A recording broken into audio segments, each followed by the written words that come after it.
Welcome to Truth Be Told About Going Wild. I'm your host, Robert Hensley, and this is the podcast inspired by the principles of personal rewilding. Long before environmental science was written in textbooks, communities around the world learned about the natural world through the stories, songs, ceremonies, and the spoken wisdom of their elders. Traditional storytelling and oral histories do more than preserve culture. They carry detailed knowledge about the landscapes, animals, plants, seasons, weather, and the relationships between a community and the living world around them. UNESCO describes this as traditional ecological knowledge, and it is an understanding of the environment that is developed by indigenous and local communities over generations. It encompasses knowledge of a region's biodiversity, their practices of resource management, and their ecological relationships, linking cultural heritage with the concept of stewardship. This knowledge is particularly powerful because it is often place-based. A story about a particular river, a mountain, a tree, a coastline gives meaning to a real physical landscape. Instead of learning about nature as something distant or abstract, a person can learn about the places immediately around them, where their water comes from, which plants appear in the spring, where animals travel, or why a particular area should be treated with care. Oral histories can also preserve observations accumulated over many generations. Research published by the Royal Society of Open Science suggests that traditional ecological knowledge can function simultaneously as memory, education, and a guide for responsible behavior. Storytelling can turn knowledge into relationships. Knowing the name of a species is valuable.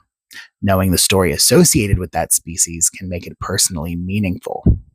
A child who hears an elder describe about the return of a bird each spring remembers fishing with their grandparent at a particular stream, or learns a new way a certain forest should be regarded respectfully, is developing an emotional connection to that place as well as an intellectual understanding of it. Studies show that this emotional dimension matters. Research published by Frontiers on Children and Nature suggests that connection to the natural world is associated with well-being and with pro-environmental attitudes and behaviors. Studies also indicate that meaningful experiences, sensory engagement, mentorship, and repeated encounters with particular places can help children develop lasting relationships with nature. Traditional storytelling bridges a generational gap in families and communities. Elders are not simply passing information backwards to younger people. They're sharing memories, values, identity, and a sense of belonging. UNESCO describes this as intangible cultural heritage, and it's something inherited from ancestors and transmitted to descendants, providing communities with continuity and belonging while continually evolving their response to their environment. There is also an important lesson here for contemporary environmental education. Young people need scientific knowledge about the climate change, biodiversity loss, and ecosystems. However, facts alone may not be enough to create a lasting sense of responsibility. Stories provide the human and emotional context that makes environmental knowledge more meaningful, and therefore more useful. Recent research published by Frontiers on the nature connection similarly emphasizes that experiences of curiosity, attachment, identity, and care can strengthen a child's relationship with the natural world. Supporting knowledge holders is especially important. We see this in places where indigenous and local communities maintain living traditions.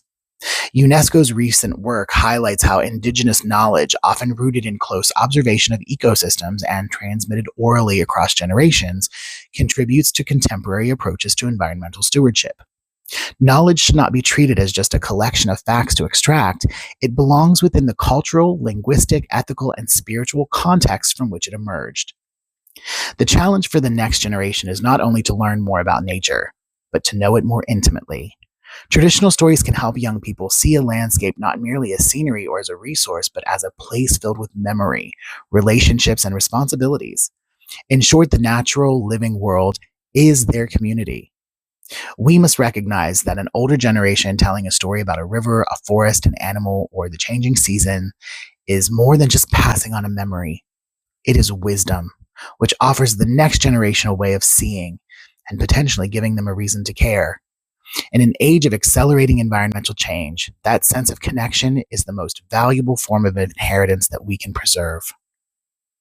I'd like to thank you for listening today. Again, this has been an episode of Truth Be Told About Going Wild. I'm your host, Robert Hensley.